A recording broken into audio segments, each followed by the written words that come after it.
this age of social media, if we get real news on one side, then we get fake news on the other. We have misinformation and disinformation. But wait. Now there is a fine line between misinformation and disinformation. Now what's misinformation? Misinformation is generally used to refer to misleading information created or disseminated without a deliberate intent to cause harm. Disinformation, on the other hand, is false information that's created and shared to deliberately cause harm. इसी के साथ एक और चीज है, that is propaganda. Propaganda is defined by Oxford as information, especially of a biased or misleading nature, used to promote a political cause or point of view. Wartime propaganda has been a major influence in many major wars. One of the first known uses of war propaganda was by Alexander the Great. After being forced to retreat in a battle, Alexander the Great realized that it would be a disadvantage to show he was weak and had to retreat. He overcame this problem by using propaganda to intimidate the opposing army. Alexander's army made oversized armor and helmets and left them behind as they retreated, ताकि enemy को ये लगे कि कोई giant army थी. Another one of most well-known propaganda experts in war history was Adolf Hitler. Hitler's use of war propaganda resulted in convincing his country of the National Socialism ideals, which ultimately resulted in the Holocaust of Jews. China's propaganda. Coming to the present age, in March, Taiwan made headlines when it once again topped the Digital Society Project's world ranking of countries receiving the most fake news online. The annual survey is based on data from the Swedish Democracy Institute, VDEM. A Chinese People's Liberation Army, or PLA's official publication from March 17th, outlines its priority for information warfare. It describes it as taking a central role over conventional military strength. PLA suggests that warfare is evolving away from mechanized battle to information assaults, stating, "Information age warfare depends mainly on information to subdue an enemy." The PLA white paper describes the tactic in general terms as depriving the enemy of information superiority while strengthening its own information capabilities by building an information-based combat system. The paper does not identify a specific enemy, but Taiwan is a perpetual target. Use of force versus use of propaganda. The People's Republic of China, or PRC, utilizes cyber and disinformation campaigns to achieve outcomes favorable to its strategic long-term objectives.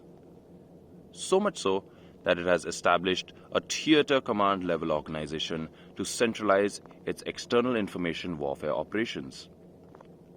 China's Strategic Support Force Network Systems Department is responsible for information warfare with a mission set that includes psychological, electronic, and cyber warfare. The CCP, or Chinese Communist Party, believes that unification can be negotiated over the long term. It appears willing to defer the use of force so long as the costs outweigh the benefits.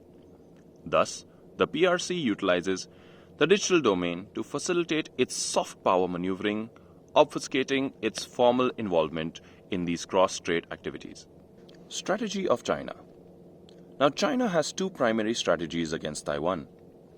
The first one involves creating original content and disseminating it throughout Taiwan's social media platforms via fake accounts.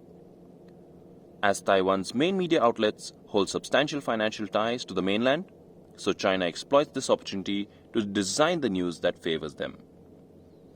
The second one has Chinese cyber operations directed towards Taiwan to divide and demoralize Taiwanese society, undermine the public confidence in President Tsai, and cultivating an image of an incompetent government. Beijing actively presents a narrative that the Democratic Progressive Party, or DPP, is driving Taiwan towards disaster, alluding that the future under their leadership is bleak and hopeless. Conversely, it presents a rosy narrative of the mainland and reassures those in Taiwan that China is an attractive location where businesses can thrive and economic opportunity is abundant. It is estimated that Taipei is attacked with as many as 2,400 pieces of disinformation daily. So the PRC continues to work towards its goal of softening the island for a voluntary annexation by inducing Taiwanese voters to elect officials with the more favorable disposition towards China. How Taiwan is countering Chinese disinformation. Taiwan, however, has started to fight back by focusing on media literacy and fact-checking verification for chat apps. To fortify younger generations, Taiwan's Ministry of Education incorporated media literacy into its latest teaching guidelines.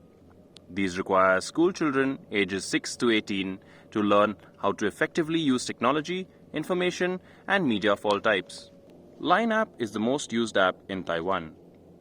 In the run-up to Taiwan's 2020 presidential election, apparent users in Line chat groups perpetuated baseless claims against incumbent President Tsai Ing-wen, such as she had faked her PhD degree.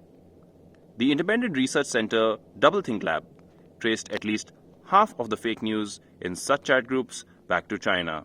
In response, Taiwanese NGOs worked with their government to create a verification tool for Line. Based on code by CoFacts, an open-source volunteer initiative, Line Fact Checker is a chatbot that lets users submit suspect material. It provides quick evaluations and links to further information by verified sources. Conclusion? इतनी systematic disinformation campaigns के बावजूद, it is evident that Beijing's political information warfare campaign against Taiwan has largely failed, as pro-democracy and pro-independence sentiment actually grows every year. However, Beijing will continue to campaign for it as its domestic rhetoric portrays the Taiwanese as disillusioned people who must be guided. It is difficult to ascertain though how long the CCP will be willing to continue peaceful attempts at reunification if their efforts do not yield success. And it is unknown what actions China will take to achieve its objective of reunification.